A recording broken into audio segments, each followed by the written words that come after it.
उखाणा केळ देते सोलून पेरू देते मोठे केळ देते सोलून पेरू देते चिरून थँक्यू. हॅलो. केळ देते सोलून पेरू देते चिरून सुनील रावांचं कुंकू लावते माथ्यावरती करून. अरे वा, हे सगळे फळ ते आणतात खायला घरी. हो हा म्हणूनच. ओके. स्पीडची लय हाय गती. थँक्यू.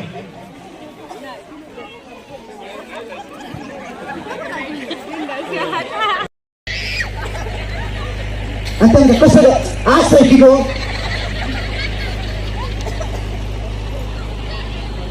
राग नाही झाला आला तर मी जाणार आहे लगेच कार्यक्रम. थँक्यू. तर लक्षात घ्या, रिंग मी स्टॉप म्हटल्याबरोबर ज्यांच्या हातात असेल किंवा बॉडीत असेल ते आउट असतील.